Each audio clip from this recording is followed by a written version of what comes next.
Olá, estamos aqui com mais um bate-papo com o Tarcísio, hoje recebendo o Gregório, tendo o prazer e a alegria aqui de conversar com o Gregório do Vivier, aqui no bate-papo com o Tarcísio. Gregório, eu queria começar agradecendo tua presença aqui, para a gente conversar um pouquinho sobre política, sobre humor, sobre tua trajetória. E eu queria começar exatamente por aí, não para você falar da tua vida pessoal, mas falar um pouquinho sobre essa coisa. Você hoje tem, tanto no Porta dos Fundos quanto nos artigos que você escreve na Folha, uma grande repercussão, uma repercussão inclusive de um posicionamento crítico, progressista. Como é que foi isso? Como é que foi essa tua trajetória para chegar nessas ideias políticas, nesse tipo de postura? Pô, primeiro um puta prazer estar aqui, tá? Eu sou seu fã, como você sabe, topei na hora porque adoro, enfim. E adorei essa ideia de vir conversar com você sobre isso. E a minha veia política, na verdade, desde moleque, assim, na escola, tinha uma escola, eu dava, aliás, aqui perto de São Laranjeiras, no Liceu Molière, e tinha uma vibe de incentivar um pouco isso. Era representante de sala, era representante depois entre representantes, era representante dos alunos, todos para a escola, e batalhava, assim, no Grêmio, etc e tal. E sempre foi muito incentivado, então nasceu na escola mesmo, assim, e em casa também. Meus pais são, embora sejam artistas, usados porque são artistas, são engajados e são super participativos, assim, na vida política. Tem uma crônica tua muito legal que você escreve uma carta dos 16 para os 30 anos, Isso. dos 30 para os 16, né? Viu? Assim, Exatamente. muito legal. O que você acha que mudou nessa história? Assim, ela é legal nessa coisa de você pensar, né? Dos 16, o que você... Cara, eu com 16, acho que até é um pouquinho mais novo, tipo com 14, assim, embora tivesse essa vida política na escola, tudo, eu achava que era muito revolucionário você ser de direita. Eu não achava nem que eu era de direita, eu achava que eu era, como todo mundo de direita, né? É clássico o bordão de direita, não existe direita e esquerda. Eu achava que era... Por exemplo, o pessoal fala de minoria pra caramba, eu sou branco, heterossexual, eu sou uma minoria. Eu tinha esse tipo de pensamento, de me querer fazer a inversão, vamos dizer assim, de achar que a minoria já é hegemônica. Sim. Quando, na verdade, obviamente não é. E de achar que minoria é um conceito só demográfico e não é um conceito político, social. Então, eu tinha um pouco essa de de não acreditar em nenhuma política afirmativa, por exemplo, de achar que qualquer interferência do Estado ela é nefasta, então era totalmente assim, achava Estado livre, e é claro que isso daí é Estado mínimo, é muito mais interessante para quem é rico, para o moleque rico numa escola particular. Então eu tinha um pouco isso e eu fui percebendo com a vida, acho que a faculdade e tal, fui vendo que, na verdade, essa visão beneficia muito o privilegiado. Aquele, né, que já é privilegiado. Exatamente. O branco, o rico, exatamente. O homem. Fui vendo, né? que essa minoria, entre aspas, é uma maioria absoluta em termos de poder. Essa minoria do branco, minoria demográfica, é uma puta maioria em termos de poder, consideração de renda, etc e tal. Eu acho que esse é um processo de tomada de consciência quando a gente vai olhando essa realidade, tentando com um pouco mais atento, com um pouco mais de preocupação com o que está acontecendo ao nosso redor. Ainda do ponto de vista da trajetória, eu acho que a tua trajetória como artista, e aí pensando nessa questão do Porta dos Fundos, né? Eu acho interessante como é que vocês, num determinado momento, optaram por fazer um trabalho que usava a internet, usava o YouTube, usava as esquetes e tal. As portas estavam fechadas para esse tipo de humor que vocês fazem e por isso é a Porta dos Fundos? As portas estavam fechadas, na verdade fechadas assim, metaforicamente, porque Sim. Na verdade elas estavam abertas do jeito que a gente era contratado da Globo. Eu, Fábio Porchat, o Ian SBF, todo mundo era contratado. Só que na prática mesmo, a gente propunha nossos projetos e não rolava. Só que é até uma coisa que a televisão faz muito, que é contratar e não usar, né? Porque aí pelo menos não está usando em outro lugar. Então a gente era contratado e ficava naquela espécie de geladeira que na verdade não era oficial. A gente falava, estamos super abertos a projetos, apresentava, todo mundo apresentava projetos, a gente chegava a filmar e volta e meia não ia ao ar, ou então ia ao ar e cancelava. Então era sempre muito embargado, muito difícil fazer humor na televisão aberta. Cara, e eu sou absolutamente fã do Porta dos Fundos, é fantástico de ver, de esperar o vídeo sair, de ficar encantado. Eu me lembro até hoje, a gente estava naquele processo do enfrentamento do município do Rio, da greve dos educadores, E aí até um que o roteiro é do Fábio Porchat, né? O Bala de Borracha. Bala de Borracha, né? Caraca, aquilo era fantástico. É muito legal. A identidade que a gente, enquanto professor que tinha acabado de ser bombardeado na Cinelândia, ver aquele vídeo dando voz àquilo que a gente estava dizendo. Isso é muito importante. Eu acho que esse humor, essa forma que vocês acabam de... É um humor que tem um sentido político sem ser panfletário e com isso conseguir desnaturalizar Exatamente, a questão, né? A ideia de desnaturalizar é muito importante pra mim no humor, assim, porque a gente tá o tempo todo, aliás, foda estar com essa camisa aí, linda essa frase linda, porque o humor ele trabalha muito com isso, né, com a gente jogar um primeiro olhar sobre o que todo mundo diz que é verdade, assim, tentar relativizar, desnaturalizar, como você falou. E muitas vezes ele vem para exatamente reforçar estereótipos. Tradicionalmente, até o humor da anedota, né? Sim. É aquele humor que vai ficar repetindo, que a mulher é burra, consumista, que o caipira é mais ingênuo e que tem aqueles clichês, o português é burro, e vai ficar reforçando isso e batendo, e é aquela graça de confirmação de expectativa, tipo, quer ver que o português vai ser burro? Quando ele é burro, você ri do fato que você já imaginava que aquilo fosse acontecer. E a gente nunca achei muita graça, eu pessoalmente, nesse tipo de humor, sempre achei mais graça quando te surpreende. Sim. Aquele humor que puxa até o tapete, cara, eu nunca esperava que o cara ia dizer isso. É humor de inversão de expectativa. Então a gente vai muito nessa, assim, e eu acho triste que no Brasil, por exemplo, a coisa do Bala de Borracha, os alvos do humor principais são a mulher, o gay, o travesti, o negro, o caipira, de uma certa maneira, assim, o pobre, sobretudo o pobre, né? E o humor bate nas mesmas pessoas que a polícia já bate, né? Isso sempre me incomodou, Sim. tipo, vamos mudar de alvos um pouco, vamos bater na polícia, né? Até tem um amigo, o Antônio Prata, diz que fazer humor é passar a mão na bunda do guarda. E é verdade, é muito mais isso do que você passar a mão no mendigo, né? Que às vezes o humorista se vê tá fazendo isso. Cara, você tá zoando o mendigo, o cara que tá morador de rua, tipo, é tão redundante, porque a vida já tá zoando, a sociedade já tá zoando. Então, pra mim, é muito mais engraçado bater pra cima do que bater pra baixo, né? Não, e eu fiquei impressionado, tava assistindo agora esses dias um documentário que é O Riso dos Outros. Muito legal. Que é um documentário da TV Câmara, ganhou o prêmio da TV Câmara. E o que mais me impressionou ali era tanto de um ponto de vista esse debate, que você está falando, essa questão da função, dessa perspectiva crítica do humor, social e tal, mas as esquetes que eles apresentam para demonstrar como é que uma parte do humor ainda é esse humor preconceituoso, que bate para baixo. Eu fiquei muito impressionado com algumas esquetes que lá estavam. Eu falei, caramba, ainda fazem humor desse jeito com muita gente rindo. Fazem muita gente rir. Impressionado. E aí, esses dias, eu tava lendo também para essa entrevista aqui, a entrevista que você deu agora, bem recentemente para a Folha de São Paulo, no Serafina, e tem um momento em que você diz, a frase é quase essa, né? Rir é tomar partido. Eu achei interessante, né? Me lembrou Gramsci. Viver é tomar partido, é se posicionar. Cara, exatamente. Eu acho que você não consegue. As pessoas, elas têm a ilusão de que elas podem não escolher na vida, né? Sim. Não, eu não vou escolher isso. Daí a minha atitude política é não escolher. Só que isso daí é uma atitude política muito ruim, na minha opinião, mas é político, né? Sim. E você não, a tragédia, até do Sartre me fala muito disso, né? A tragédia do ser humano de não conseguir não escolher. Você não consegue, você tá o tempo todo tomando partido. Não tomar partido é tomar partido. Exatamente. Né? Se colocar numa posição em que você não decide entre aquilo que está acontecendo é também tomar uma determinada posição sempre em função da manutenção do que está aí. Exatamente. Né? Então, quando você não toma, você acaba tomando partido do opressor, né? Assim, com aquela velha história. Isso. Você acaba tomando partido E, cara, isso daí é um negócio que no humor é das áreas mais difíceis de você convencer. Porque as pessoas elas já entendem um pouco que a maneira que você... a maneira que você se locomove de algum lugar é política, porque realmente você está gerando trânsito, está poluindo, elas entendem. É mais fácil você explicar, até comer também, vegetarianismo, como mais tudo. Agora, o humor, em geral, tem uma tradição de tem uma ideia que eu acho muito errada, que é para ter graça não pode ter pensamento. Como se a graça fosse espontânea, sabe? E logo fosse, estragasse, assim, fosse algo que contaminasse a piada. E eu acho que não mesmo, cara, os humoristas que eu prefiro são políticos, obviamente políticos, assim, são partidários pra cacete, né? O Chaplin, cara. Sim. O Chaplin, a gente esquece disso, mas o cara fez o Grande Ditador em 37.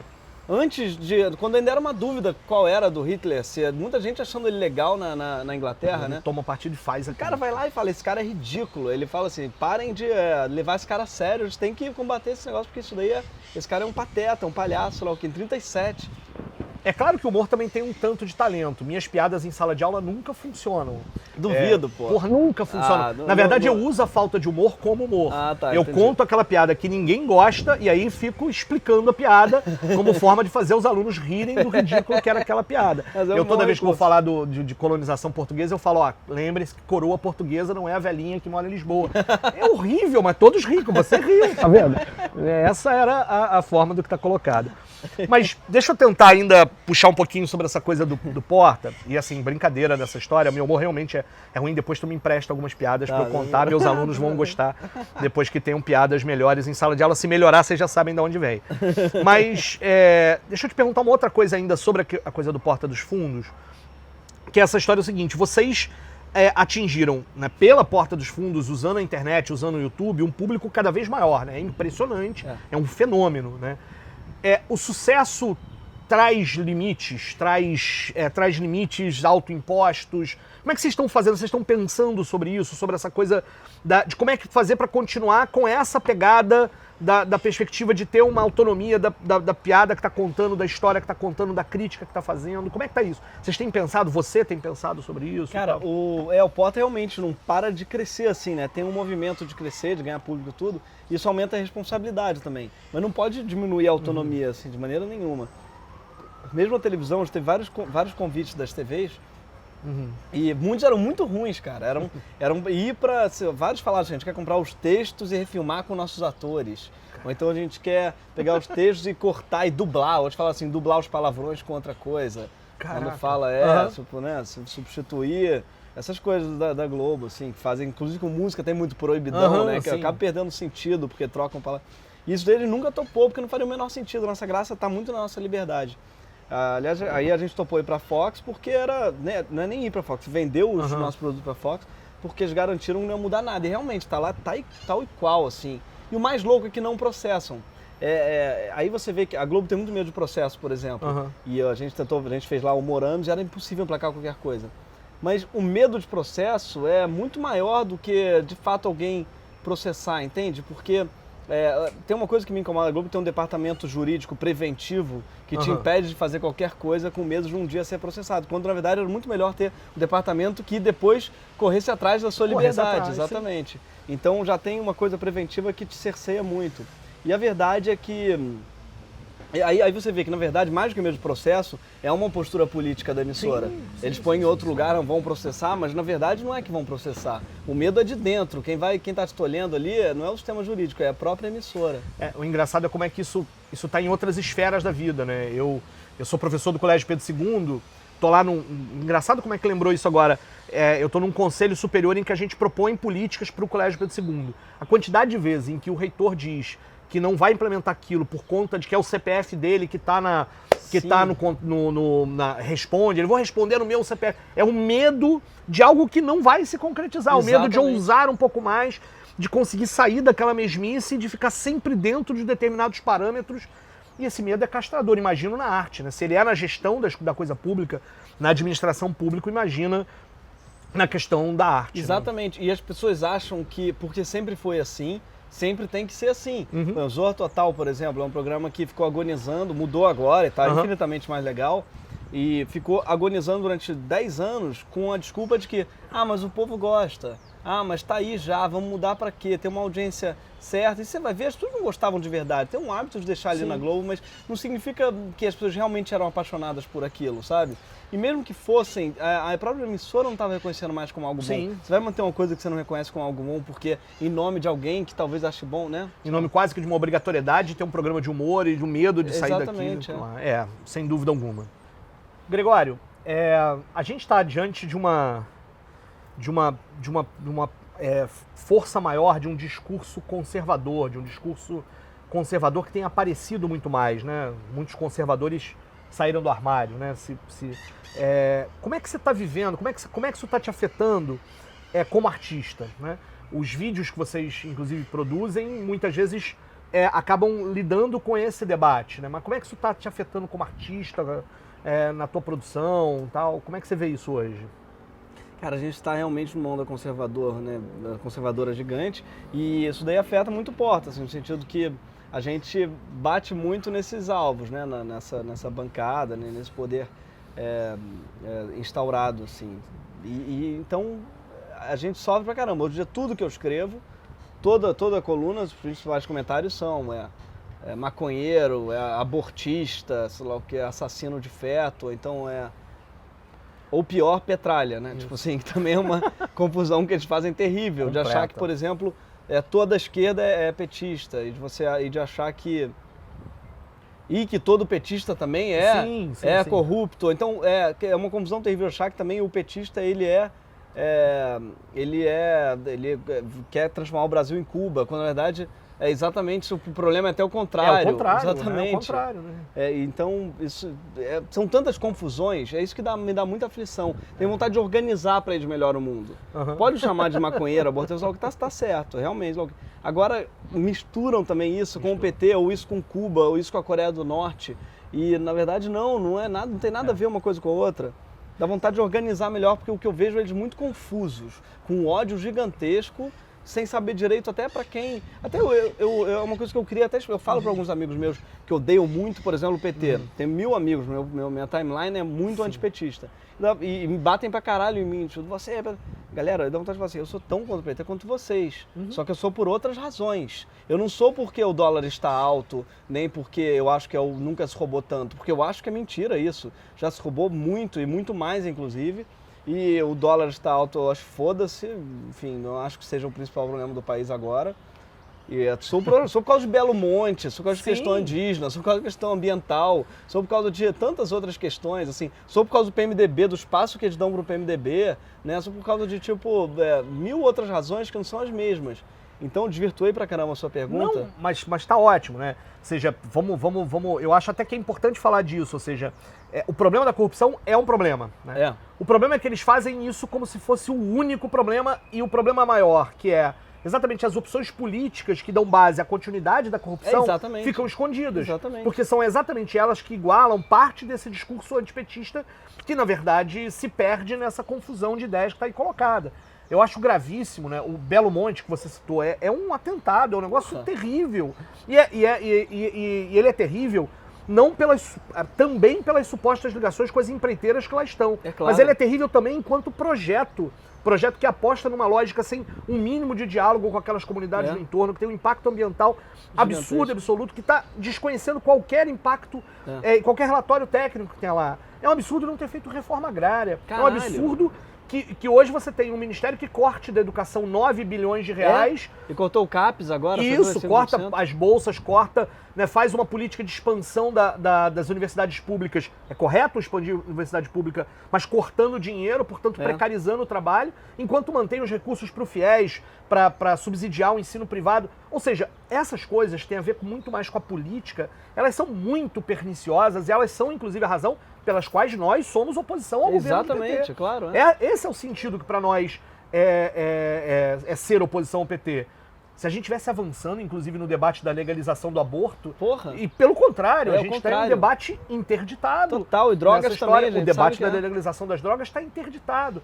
Por isso é muito ruim que a gente precisa, de uma certa forma, às vezes, ser pedagógico nessa história, e mesmo assim é difícil, né? Porque muitas vezes basta você colocar alguma coisa no Facebook que já estão misturando. E total. E também tem um outro lado, que também um petismo cego, que também me incomoda muito, cara. Porque é só da defesa, né? Só da defesa. Eu entendo, porque a princípio eu simpatizo mais, porque... E até hoje, esse ano, por exemplo, o PT votou nas pautas que ficaram claras. Tem aí pelo menos 3 pautas e ficou muito claro quem é direita e quem é esquerda. Que é a terceirização, a redução da maioridade e o financiamento privado de algum lugar. E aí, por exemplo, o PT tá legal, tá maneiro, tá votando, tá mantendo uma ideologia ali, eu acho, um voto... Na questão do financiamento, eles encontraram o meio do caminho. Né? Eu acho que aquela história de não pode financiar, mas o partido pode, eu acho que isso na minha opinião, você precisa ser contra, a empresa não faz... não faz doação. Não faz doação, faz investimento, como dizia o Plínio de Arruda Sampaio, né? O que eu acho, nessa altura do campeonato, é que a gente está no esgotamento de um processo, e aí tem muita gente que ainda está apegada a uma determinada história que não se sustenta mais. A própria questão da relação com o PMDB, agora recentemente no encontro de governadores, o Pezão de novo é o personagem fundamental para o governo do PT. Ou seja, olha, nós estamos diante... A própria, por exemplo, a Dilma devia ter sido muito mais enfática na lógica contra a terceirização, embora o PT tenha votado, mas não compraram o debate na sociedade. A gente fica sempre dizendo isso, mas vai governar para isso? Ou seja, se é para ganhar governo, é para enfrentar. Exatamente. Né? Qualquer perspectiva de esquerda, de uma esquerda progressista, socialista, ganhar um governo só se for para diminuir o poder dos dominantes. Exatamente. Se não for para isso, para quem vai ganhar? Essa é uma discussão Uma coisa que eu nunca vou importante. entender é porque a Dilma já teve 80% de aprovação, cara. Naquele momento, ela podia ter, né? Ter comprado a briga que quisesse e não comprou por opção política. Exatamente. E por ter sido financiado pelos mesmos setores, por ter alianças pelos mesmos setores. Mas ali era o momento de dar um calote, de falar assim, olha só, vamos dar um calotão aqui em quem investiu, vai dar merda, assim, vocês vão ver meu nome e um monte de história, mas é isso. Enfim, eu acho que falta coragem mesmo, faltou muita coragem ao PT. Agora, é claro que quando a gente pensa num Cunha, Bolsonaro, Feliciano, aí a gente está falando inclusive de uma outra galera que hoje tem sido muito forte no discurso, um discurso que tem ganho corpo, né? Sim.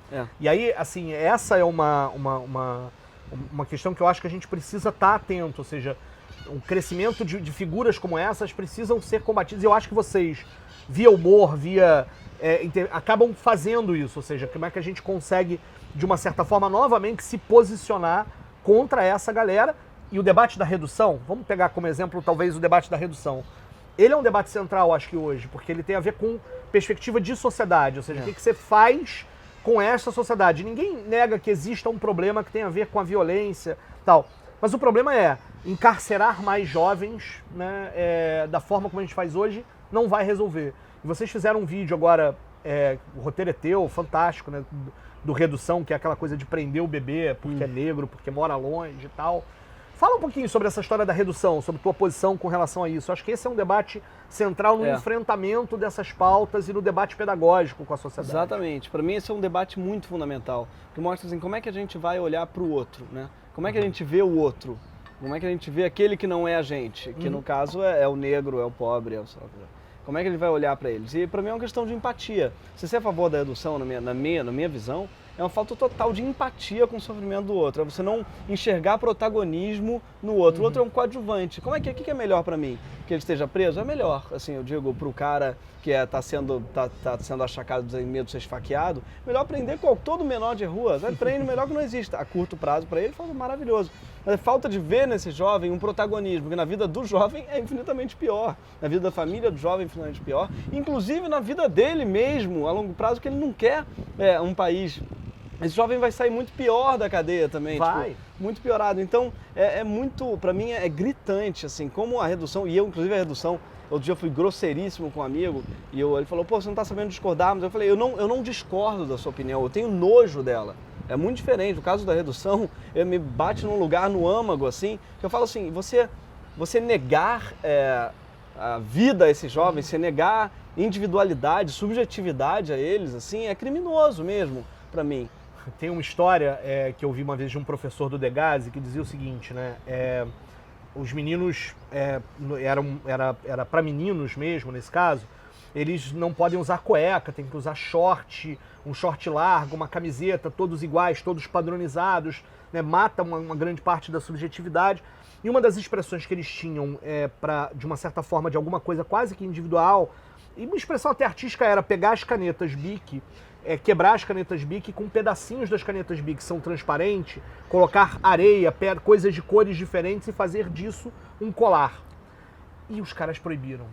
Proibiram porque achavam que aquilo podia ser usado como arma para furar o outro e etc e tal. Caralho. O cara, como professor, dizia assim, olha o absurdo que a gente está diante de uma situação em que os caras, no desespero completo da padronização, aquilo que podia ser visto, porque elas eram diferentes, cada um fazia a sua, tinha do seu jeito, proibiram e não puderam mais e passaram a entregar lápis porque a caneta gerava esse tipo de coisa. A lógica é uma lógica de matar a possibilidade de surgir algo novo, até nesses mínimos detalhes. Exatamente. Né? E isso, porque essa é uma discussão importante, né, quando se fala na questão da redução. A gente sequer aplica aquilo que hoje está na lei, em que já prevê, inclusive, punição, já prevê encarceramento, várias formas de restrição de liberdade, mas você sequer faz isso.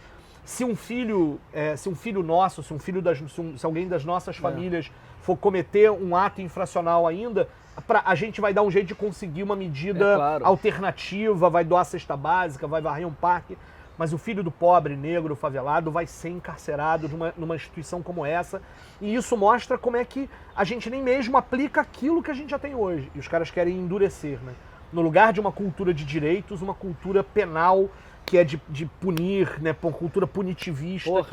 E tem uma coisa, terrível, um argumento que me dá ódio mesmo, que é assim, você diz isso porque você nunca teve um parente esfaqueado por um menor de idade. E é tão óbvio que é exatamente porque eu não tive que eu estou autorizado a opinar sobre isso, porque a lei, quem tem que opinar não é aquele que sofreu, não é a vítima que tem que dizer qual é a punição que o cara... É tão óbvio, é tão primário isso na discussão do direito, da vida. A civilização começa quando não sou eu que julgo qual é a punição que o cara vai ter. E a lógica, inclusive, de você não pensar com o fígado, com a... É claro, né? Eu fico pensando nessas manifestações que a gente viveu em 2013, 2013 sobretudo, tanto em junho quanto em outubro. Teve um momento em que eu estava com os meus filhos aqui em casa, a Gabriela, minha companheira que estava na manifestação aqui no Palácio Guanabara, e o gás lacrimogêneo entrou aqui em casa. E com as minhas crianças, eu tive que dar vinagre para as minhas crianças ficarem cheirando vinagre. Naquele momento, o meu ódio ao Cabral não era político, era pessoal. Falei, me bota numa sala com ele que eu vou. Porque era coisa de atingir os meus filhos.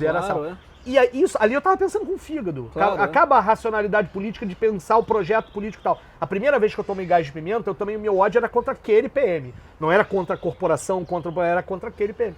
É óbvio que a gente tem que racionalizar num determinado momento, conseguir entender o processo como um todo e perceber que há um processo político que a gente precisa destruir. São comparações que não são comparações ainda inteiras, ou seja, é óbvio que não chega aos pés de alguém que perdeu, né, um filho, um pai, um irmão. Mas mesmo assim, continua essa tese, essa discussão que você falou. Ou seja, o momento de racionalizar, o momento de propor as coisas, é o momento em que você tem um pouco mais de calma para pensar no todo, nas consequências do teu ato, nas consequências inclusive a lei é isso, ou seja, para aquilo que pode ajudar no processo todo, né, da sociedade. Deixa eu tentar falar de uma outra coisa, né? Eu acho que tem uma crônica bem recente sua na Folha de São Paulo, que você diz uma frase que é mais ou menos assim, que você trabalha com essa perspectiva da coisa do desnaturalizar o que parece óbvio, que é o não entendo. E tem uma frase que eu falei, caraca, que frase, como é que tá legal. A crônica toda é ótima, é muito legal, várias daquelas coisas a gente realmente não entende, como é que o lucro de um banco é daquele tamanho num período de crise. Mas seria assim, não entendo dinheiro gerar dinheiro muito mais do que trabalho gerar dinheiro. Fala um pouquinho disso, isso é importante pra gente, né? Pô, cara, isso daí é uma coisa que eu nunca vou entender de verdade. Eu tenho vários amigos economistas já tentaram, inclusive a Clarice formada em economia pode... Não, Clarice não é da economia não, ciência séria. Eu tava falando que a gente tem uma amiga economista, Laura, cara, que escreve, aliás, adoro os artigos dela. E os amigos, enfim, é muito óbvio, é coisa primária da economia, assim, né? Do capitalismo, que o capital gera dinheiro. Isso aí pra mim já é um absurdo, o fato de você ter dinheiro, fazer com que você tenha mais dinheiro, é uma coisa que não estraga dinheiro, né? Ela só rende mais, das poucas coisas que elas só dão mais. Isso aí pra mim já é uma loucura, assim, tão grande. E como é grande esse dinheiro? Uma pessoa que, por exemplo, tem 1 milhão de reais no banco, ganha cerca de 10 mil por mês, 8 mil por mês. Olha esse salário de quem tem, só a única coisa que a pessoa faz na vida é ter dinheiro. E ela tem dinheiro por mês sem afetar o dinheiro que ela tem guardado. É uma coisa que é muito louca mesmo, você entender. O quanto que uma pessoa precisa trabalhar para ganhar 8 mil reais por mês. Sim. E quanto que a pessoa pode não trabalhar se ela...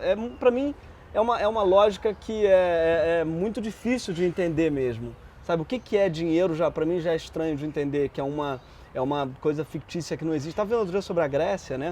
Muito interessante, aliás, inclusive, não é que é o nome daquela moça que falou, ela inclusive é do pessoal ou não? A Maria Lúcia Fattorelli.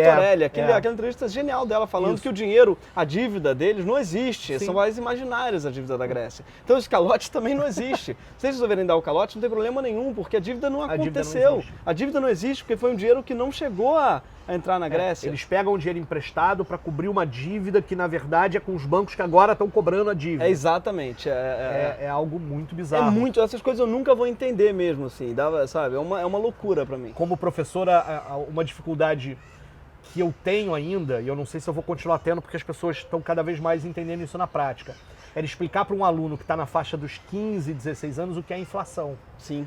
Porque o aluno não entendia. Eu cheguei a Entendia, viver inflação porque eu ia comprar uma Claro. coisa na cantina da escola num dia, no dia seguinte era outro preço. E aí explicar para os alunos que o dinheiro não vale em si, mas vale aquilo que ele compra, mas que na verdade o valor não está nem no dinheiro nem naquilo, mas está no trabalho, é algo difícil. Isso é muito difícil. Porque a gente está muito preso naturalmente nessa ideia de que riqueza é dinheiro, Exatamente. o dinheiro é o que conta, o lucro está acima da vida. Né? E aí por isso a ideia, né? A busca da vida, você vive para trabalhar, no sentido de que, e aí o trabalho para chegar ao dinheiro, e não você trabalha para produzir riqueza e com isso viver melhor. Exatamente, o dinheiro é o bem maior, assim, eu acho isso muito louco mesmo, assim, para mim é muito difícil de entender. Isso mesmo, o banco, o Bradesco anunciou lucro recorde. No meio semestre. da crise. Aí só se fala em crise, só se fala em ajuste, só se fala, é muito louco isso. São aqueles que se alimentam da crise para isso acontecer. Nós estamos há muitos anos com os lucros dos bancos estourando. Né? E aquela história de que o corte, por exemplo, nesses cortes recentes do governo, tem um que eu falava assim, não é possível que isso esteja acontecendo. Era o corte do seguro-defeso. Eu dizia assim, peraí, o dinheiro que se gasta hoje com o seguro-defeso, o que é o seguro-defeso? É aquele dinheiro que o pescador recebe para que ele não precise pescar no momento da reprodução dos peixes. Então o cara é pescador, ele precisa, para preservar a possibilidade da reprodução do peixe, ele precisa ganhar algum dinheiro do governo, de previdência, do INSS, para que ele não precise pescar naquela história e preservar a própria lógica do trabalho dele nos anos seguintes, nos meses seguintes. O governo resolveu cortar, endurecer as regras para isso. Eu falava assim, meu Deus, quanto dinheiro o governo acha que economiza com isso? Exatamente. Se ele cortasse, sei lá, 5% do que é o dinheiro dos juros da dívida pública, certamente seria milhões de vezes mais. E quem é que você atinge? O cara, um setor mais pobre da sociedade, mais indefeso, como seguro-defeso. Exatamente do que isso, né? Claro. Muito bizarro, são as opções políticas. São as opções políticas, é a cultura, o que a cultura vive, né? Esse 0, sei lá o que %. É uma loucura mesmo, como é pouco. Mesmo vendo isso daí no caso clássico do Rio de Janeiro, quem falou isso foi a Alessandra lá do Meu Rio, eu estava falando os dados, que é uma coisa que eu nunca vi publicado, não vai ser publicado, porque atinge a imprensa, obviamente. Eduardo Paes gastou, no ano de 2012, 150 milhões só no jornal O Globo. Tá? A prefeitura gastou com publicidade só no Globo. 150 milhões de reais. O César Maia, 1000 críticas ao César Maia, mas ele gastava em geral por ano 4 ou 5 milhões por ano. E o César Maia, o Eduardo Paes passou para 150 milhões. Não é à toa que ele é unânime dentro do jornal o Globo. Claro. Unânime, amam de paixão. Tem um caso de amor entre o Globo e o prefeito. E é óbvio que essas ligações são muito... Então o que eu estava dizendo esses 150 milhões na cultura. Olha o bem que isso faria. Acabaram de fechar o Teatro do Jockey, não é por falta de orçamento. Segundo porque na Zona Sul já tem teatros demais. Teatro demais já é um conceito que eu desconheço, teatro demais, ainda mais no Brasil. Depois, cara, 150 milhões, quantos teatros daria para manter por ano? Nós na campanha fizemos uma conta em que a gente pegava só o que o governo do estado tinha dado de ajuda para instalar uma fábrica da Nissan na região ali do Vale do Paraíba, não sei se é Porto Real, não estou lembrando agora qual é o município. Se nós pegássemos só o que era de dinheiro público para esta fábrica de automóveis e aplicássemos em cultura, nós faríamos pontos de cultura mais do que o triplo do existente de pontos de cultura no país inteiro hoje. Cacete. E geraríamos 10 vezes mais emprego do que ia gerar aquela fábrica de automóveis. Isso é muito louco. Que é o seguinte, a fábrica de automóveis, a lógica, nessa lógica desenvolvimentista que a gente tem, ela vai gerar emprego, economia, vai circular a economia, vai gerar... É mentira, porque os carros vêm quase prontos, eles são apenas montados, muito mais máquinas e tal. É claro que os 400, 500 empregos lá são 500 famílias que vão agradecer muito aquele emprego. Mas se você aplicasse aquele dinheiro público em cultura, você estaria gerando emprego, renda para uma quantidade de gente lidando com arte pública, ocupando as praças, produzindo espaços nisso, que era infinitamente superior. Né? Óbvio, então isso é uma questão de como é que vai isso que a gente chamava de modelo de desenvolvimento. Mas já que a gente falou de cultura, né, o papo ficou um tempão mais sério, vamos falar um pouquinho de carnaval. Eu tive o prazer de te encontrar no desfile do Boitolo. Boitolo, Foi fantástico, eu acho que foi muito legal. e aí depois, alguns dias depois, você escreve aquela crônica na Folha de São Paulo, em que você diz que me encontrou, depois diz que perdeu o celular e lamenta porque perdeu o celular com a selfie. Eu acho que a gente tem que resolver esse problema. Ah, que Vamos maravilha. tirar uma Vamos tirar selfie, agora que eu uma acho selfie. que importa pra gente tirar uma selfie aqui pra tentar resolver parte resolver esse problema desse aqui. problema hoje, já que a gente vai aqui, tá meio Ó, escuro aqui. Ah, não, acertou. Agora Foi Tirar bom a que eu vi selfie. que eu tô com o cabelo todo em pé aqui, foi bom pra ver, adorei. Mas eu acho que... Pô, que- o Carnaval do Rio é das melhores coisas que tem no planeta, né, cara? Tinha que ser patrimônio da Unesco, sei lá, porque o negócio é muito do caralho, assim, a liberdade, a democracia que é aquilo, aquela coisa realmente de encher as ruas pra festa. Não tem outro, não tem, e os que eu mais amo são o Boitolo, o Boitatá também, que o Boitatá Sim. tem trio. O que eu falo são, o que eu amo os que são no chão, cara. no Não chão, tem no chão nada. ainda. Os caras vão pra onde eles quiserem, sabe? Tipo, é uma trupe andando assim, tipo... O Boitolo é uma maratona, Boitolo é né? uma maratona. Eu não aguentei aqueles 42 quilômetros, não. Eu fui só até o meio do caminho. O neguinho acabou na Praça São Salvador, Acabou na Praça São Salvador, eu também não cheguei até o É. final, não. No meio da tempestade, no aterro do Teve Flamengo. uma tempestade, Isso, eu vivi a tempestade, Viveu a peguei o banho de tempestade, chuva, mas um pouquinho depois eu tive que vir embora, porque já não dava mais. Aquele dia foi muito louco, cara. Foi lindo. Mas me emociona muito o Carnaval no Rio, cara. Eu acho realmente... E desde pequeno, tem a ver com pequeno, mas quando eu era pequeno eu lembro que minha mãe botava a gente no carro e a gente ia catar bloco, que era muito Sim, difícil. sim. Nos anos 90, achar um bloco, assim. Muito. Eram muito poucos. Então a gente ia procurando. Quando eu via um batuque, assim, era uma alegria. A gente parava e tinha 3 famílias, assim. Essa retomada do Carnaval de Rua do Rio, ela é muito importante. E ela no Rio teve uma ligação, inclusive, com o processo de redemocratização, né? Com o Barbas, o Sovaco de Cristo, Sim. Simpatia Quase Amor, uma galera que construiu isso e depois vem o Boitatá. E eu sei que a gente tem um bloco aqui, eu sou de um bloco que é o Bagunça Meu Coreto, aqui na Praça São Salvador, que também começa, né? A gente começa, inclusive, à noite, mas depois vem para de manhã. É um bloco que a gente não faz a maratona como o Boitolo, é um bloco mais família, porque tem muita criança, carrinho de bebê e tal, mas é fantástico porque a gente acredita nessa história do carnaval de rua como um espaço de ocupação, uma forma de ocupação do espaço público.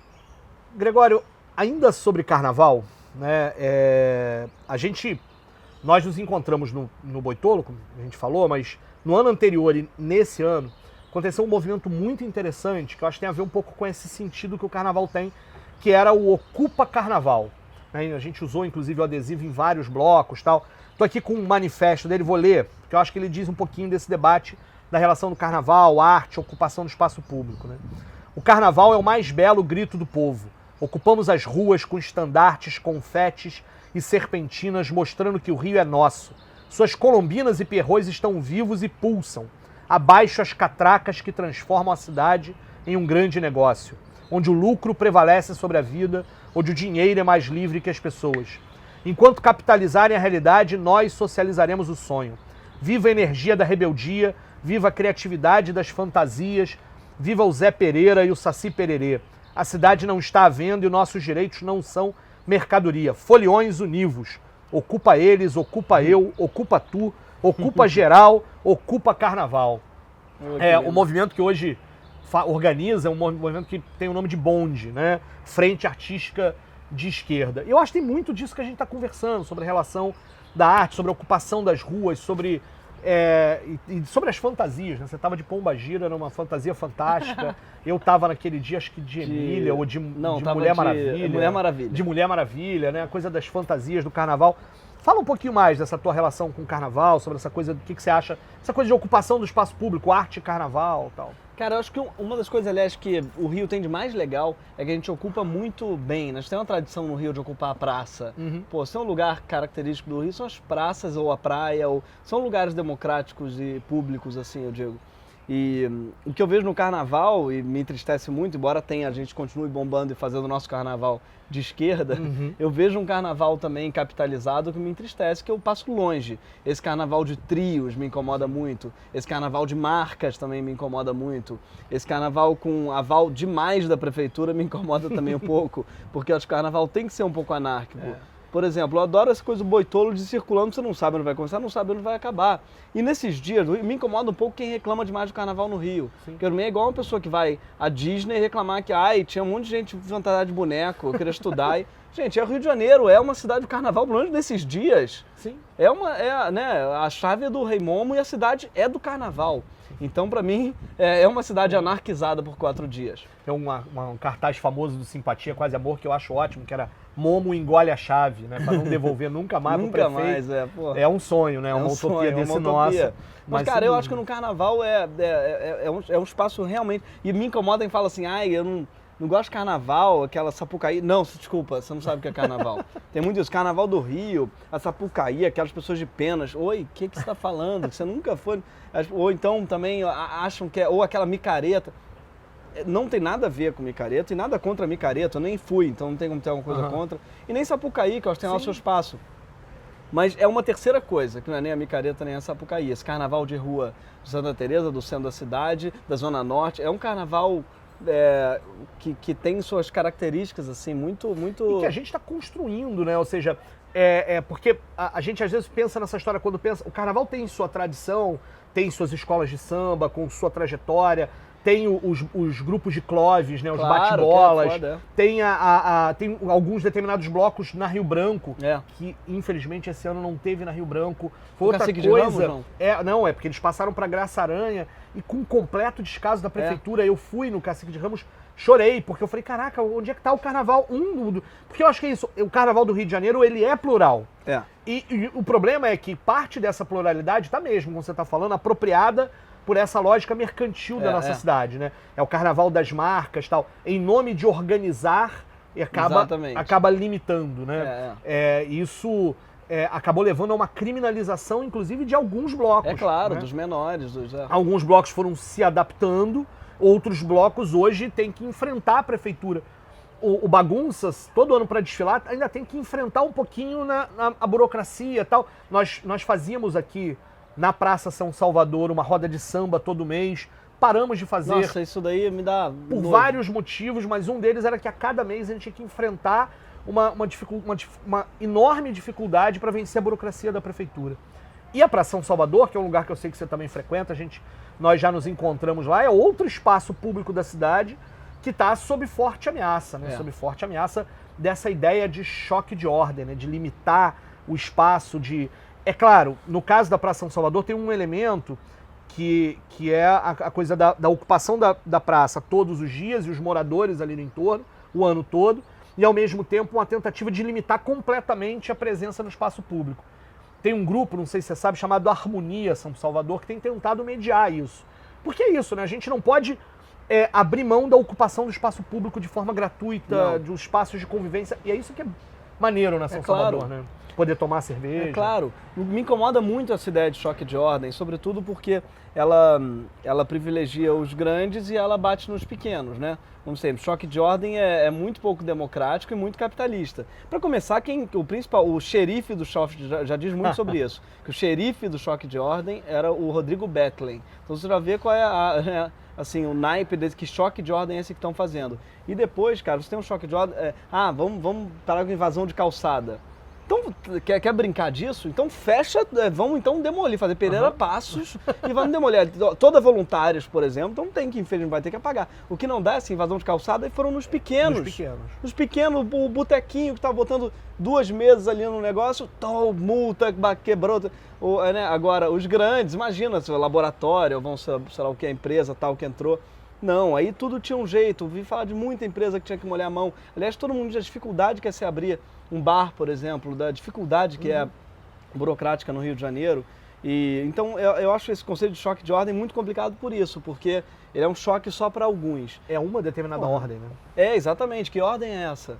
E a Praça São Salvador sofre muito com isso, cara. E a Leila do Flamengo é uma das que... Tudo que essa mulher toca, eu tô contra. Eu não sei o que é, mas eu já sou contra. Porque tem um amigo que tem lá, o The Maze, Bruno Nadcarne, um amigão meu, é o que organiza lá, ele mora lá na Tavares Bastos, e ele organiza aquele jazz maravilhoso lá na comunidade.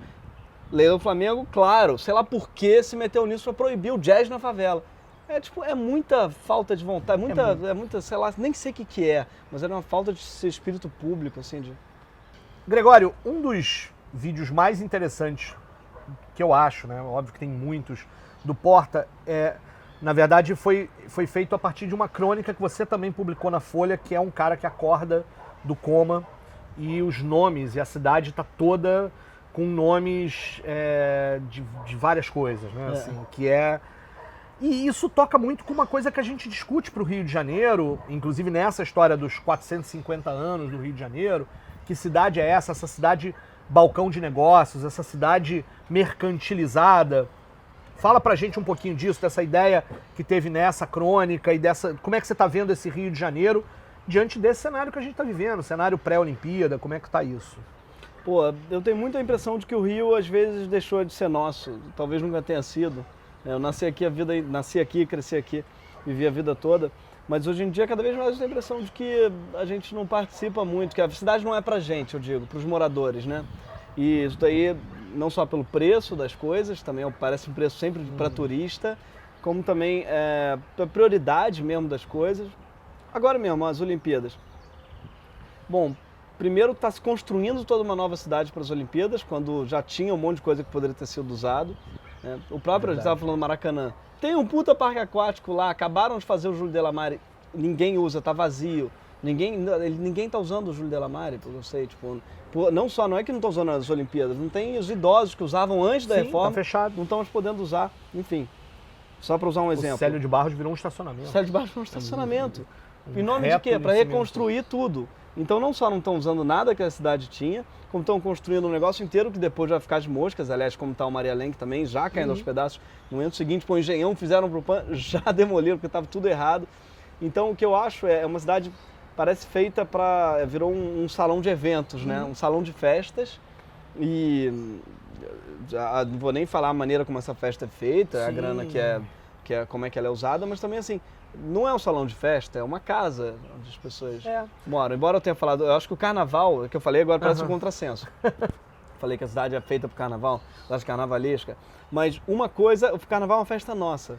Todo mundo pode entrar no carnaval. Eu não preciso de pulseirinha, e é isso que eu amo no carnaval. Não preciso de abadá, não precisa estar na lista VIP. O carnaval é uma festa para todos e por todos, feita por todo mundo também. Não é feita pelo Estado.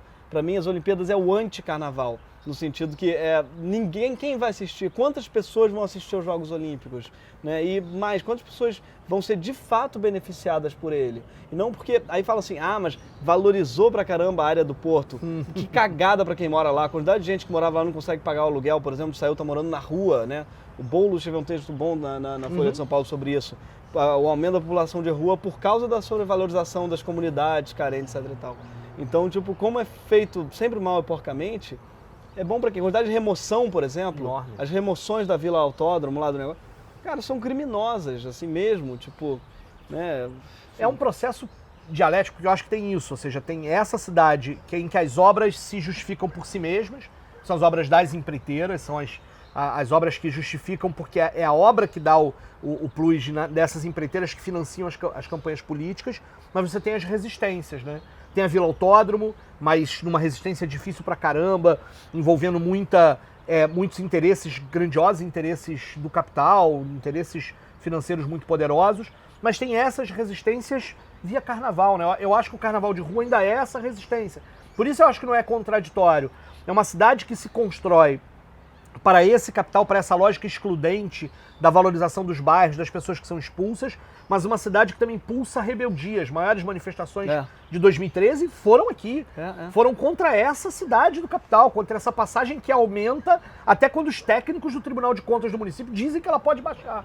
Era contra isso, de uma certa forma, em que as pessoas insatisfeitas foram para as ruas também, né? Contra uma insatisfação dessa pauta, dessas questões todas, dessa cidade tão excludente como é o Rio de Janeiro. Portanto, ela é o laboratório do capital, ela é o laboratório da rebeldia, né? E a gente continua vivendo nessa contradição. Eu me permito dizer isso, quer dizer, o Porta dos Fundos, as tuas crônicas também são sinais dessa resistência. Pô, que bom, que são importantes pra gente. Ao fazer essa crônica dos 450 anos, trazia pra gente essa ideia de que 450 anos são esses. Vamos comemorar o quê, né? Exatamente. Podemos comemorar, né, o candeia, a pedra do sal, o samba, a capoeira, o futebol do campinho da rua, etc. Mas não podemos esquecer que esses mesmos 450 anos foram de abertura da Avenida Rio Branco, retirando as pessoas dali, de remoções, de obras de superfaturamento, de administrações autoritárias, né? Ou seja, é esse caldeirão que é o Rio de Janeiro que a gente vive, né? Assim. Exatamente. Pô, falei demais de novo. Que isso. Gregório, eu queria te agradecer muito, né, por ter vindo aqui nesse, né, bate-papo com o Tarcísio. Foi ótimo papo, foi fantástico. Vamos conversar outras vezes, vamos estar juntos outras vezes. Muito obrigado. Continua aí com esse humor engajado que desnaturaliza o presente, que nos tira do lugar comum. Obrigado por essa tua arte, muito obrigado por você ter vindo aí com a gente. Eu que agradeço muito, viu? Conte comigo sempre. Muito obrigado, adorei, Paulo. Vou postar a selfie lá, depois tu pega pra você. Eu quero. Gente, então, muito obrigado. Você que assistiu aí com a gente. O bate-papo com o Tarcísio. Até a próxima. Olá, certamente o bate-papo com o Tarcísio não é o primeiro programa de entrevistas que você viu, mas nós queremos fazer um programa diferente, queremos fazer um programa bem diferente do que está aí. Isso porque grande parte da mídia, muitas vezes com o rabo preso, acaba divulgando os conteúdos que só ajudam a manter o mundo como ele está aí. A dominação como está, a desigualdade, a violência, e a gente quer fazer diferente. A gente quer dar espaço aqui para as ideias que constroem um mundo melhor, um mundo mais solidário, um mundo mais fraterno. Mas para continuar no ar, para continuar com mais programas, a gente precisa se autofinanciar. Por isso a gente está aqui hoje, eu e o Gregório, para te pedir uma ajuda para financiar o bate-papo com o Tarcísio. Pois é, o papo que eu tive aqui com o Tarcísio hoje foi os papos mais livres e gostosos que eu já tive na vida. Então eu queria pedir para vocês contribuírem, porque, enfim, para vocês poderem ver mais artistas e mais políticos, mais pensadores, falando livremente sobre o que pensam de verdade. Porque muitas vezes as pessoas na TV não estão falando o que pensam e não é porque não querem, é porque a TV não deixa. E aqui a gente tem essa liberdade. Então contribua, as recompensas são incríveis. De repente você ganha até uma selfie com o Tarcísio no carnaval, como eu ganhei, se você tiver sorte. Viu? Então entra lá no Benfeitoria, participa do nosso financiamento coletivo recorrente. Você pode ganhar, além de uma selfie comigo no carnaval, tá bom? A gente vai dar um jeito de resolver isso, né? Mas você pode ganhar também uma camisa do Nada Deve Parecer Impossível de Mudar, Nada Deve Parecer Natural, uma coleção de DVDs com as entrevistas que a gente fez para guardar e o mais importante, ajuda um programa de esquerda a se auto-organizar, a se autofinanciar, porque a gente sabe que só a luta muda a vida.